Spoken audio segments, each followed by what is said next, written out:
looking a lot different in just 2 days. So when you're done working with Hiner, you're getting a product that's you're gonna enjoy and love to look at for years to come. Way over designed, way overbuilt, but that's how I do things. Welcome to Hiner Outdoor Living. We're a team of yardists taking boring, cookie-cutter yards and transforming them into one-of-a-kind backyard retreats. Join us as we bring quality, passion, and fun to yards all across the Colorado Front Range, inspiring life outside.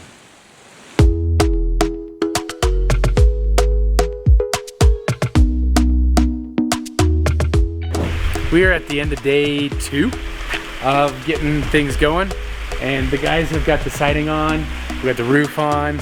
It's looking a lot different in just 2 days. So tomorrow it's going to be all the details, putting in like the roosting box. We're going to start putting in all the windows and the access doors, and just building out the details, putting on the board and batten. Hoping to get really close to finishing because I've got painters on schedule for Friday. So right here I'm standing in the chicken run. So we've got the shed hen house combo over here. So right about here we'll have the hen house door that's going to come down here with some. We'll go like a little staircase for them to come in and out, and then this will be like a 7-foot enclosure going all the way around. So we'll have some wire going on the sides, and I've got this game bird netting to keep predators out but the chickens in and prevent them from hurting themselves. In this run is where we'll also have like the watering system. It's gonna be pretty cool. I'm gonna try and make this as conscious as I can. So we'll have the roof. I'm gonna put a gutter system into a rain barrel, and in the rain barrel I have a heated recirculating system where that'll keep feeding the chickens all the way through the winter without having to introduce a lot of maintenance to this whole deal too.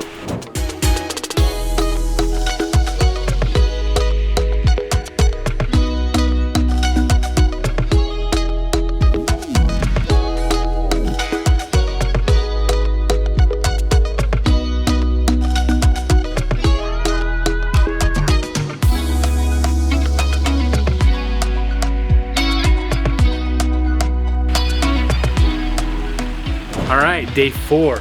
So guys are getting a late start today. I had something else to do, but as you can see, they've started to work around with the siding.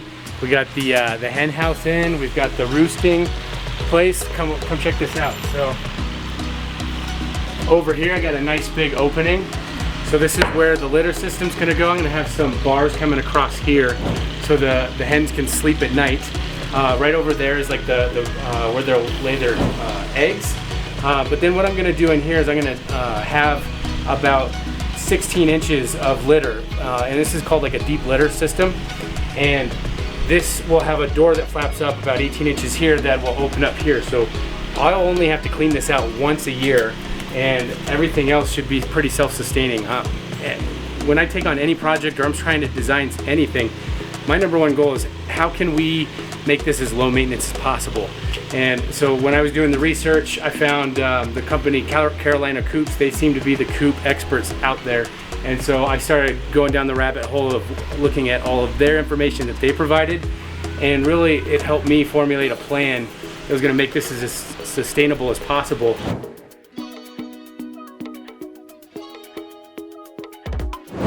So we got the chicken coop here.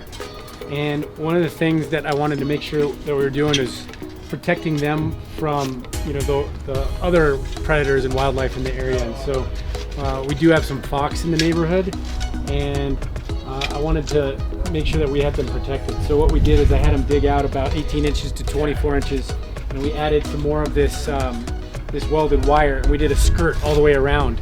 And what that's going to do is it's going to prevent the fox from wanting to dig in and under and get into the chicken, the hen house. So now I've got like this wildlife net that'll go off over top of this, and then I've got an automatic door that's Wi-Fi controlled, but I can put that on a timer, and so that door will automatically open and close and let the chickens out in the morning. They can run, and then we've got the silo, so they'll have plenty of food. So I'll have organic eggs and keep them safe, and then they've got this awesome hen house inside of there, where I've got it kind of built into this shed that we built too. So yeah, way over designed, way over built, but that's how I do things. You know, one of the things I did that I wanted to just kind of be a little bit, you know, hobbyist when it comes to having chickens, and you know, one of the things that I did was we did the metal roof, but then we got the gutters on here, and now we got the rain barrels. Finally, Colorado is letting us get up to 2 rain barrels legally, and so this will cleanly capture the water, and then I'll have a pump that connects to the bottom here, and then it'll recirculate. I still have yet to get this installed. I think I'm to the point now where I'm getting it, but you know, this has a spring-loaded deal. These are tapped into this pipe, and so the chickens will come and peck at this, and water will come out and they'll be able to drink. So then we got a little recirculating pump here that pulls from the bottom and then pushes it back out on top. So that way we're not getting stagnant water. It's going to be fresh for them, and I just need to make sure that this is always full. And you know, the idea is that if it rains enough, I don't have to use any extra water for them, but at the very least, I know I've got 50 gallons to where they'll be sustainable, so we can go on a vacation. They've got enough here.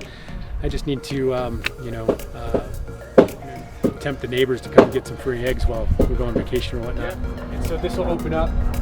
You know, I still have to build a roosting bar going across, but you know, the run comes into here, and then I've got what's called a deep litter system in here, and so this folds down, and then I've got this food grade polyurethane in here. It's like a plastic, which will be easy for cleanup. And so we've got this hemp litter in here, and it'll start out about 8 to 10 inches thick, and then we can keep going up. And what this does is it will decompose. It'll reduce the maintenance in here to where I only have to clean this out annually. And so with this folding down, this will be filled up to here. I can shovel this out, I can rinse this out. It'll be easy annual maintenance, and the chickens will be happy, and I'll be able to maintain this easily. But you know, this opens wide up. Another feature that I put onto this is, you know, in the summertime they can get hot, so we need to make sure we have plenty of circulation. So this can be closed up, but then it'll open up, so we can get some fresh air in there for them too, so they don't get too hot when they're sleeping. We actually got a set of chickens. We kind of came home with them, and so we gave me the motivation to build this. And while we were in the middle of constructing it, we learned the hard way that we actually have a fox in the neighborhood. And unfortunately, he got the best of the chickens that we had, and so that was a hard October morning. We were headed to the pumpkin patch with the kids that morning or that afternoon, and I came out to check on them like I do every morning, and a fox had actually dug in. We had them just on the inside while I was building out the rest, and so they were running in there. I hadn't poured the concrete or anything. The fox had dug in, and I found feathers everywhere. It was a real bad morning. Kids were upset, everybody was in tears. It was a hard thing to deal with, but you know, so we decided to just put pause on getting the chickens, and we just got some again.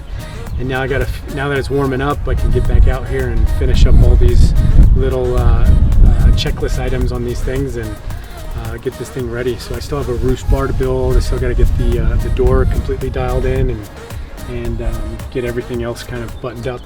I want to make sure that I've got no cracks in here, so in the wintertime there's absolutely no drafts, because even though the chickens are very cold hardy and cold tolerant, a cold draft will still knock them out. So I need to make sure that I've got some weather stripping and that there's nothing in here that can come be a cold breeze and really you know, get the best of them when they're sleeping. My wife put this together. We've got what they look like as chicks, what they're going to look like when they're all grown up, and then what their egg colors are going to look like. So should be fun. We should end up with like a rainbow of eggs. We've got the Easter eggers, which are known for, you know, having a pink, green, or blue egg. We've got this lavender. We've got this sex link and an Orpington.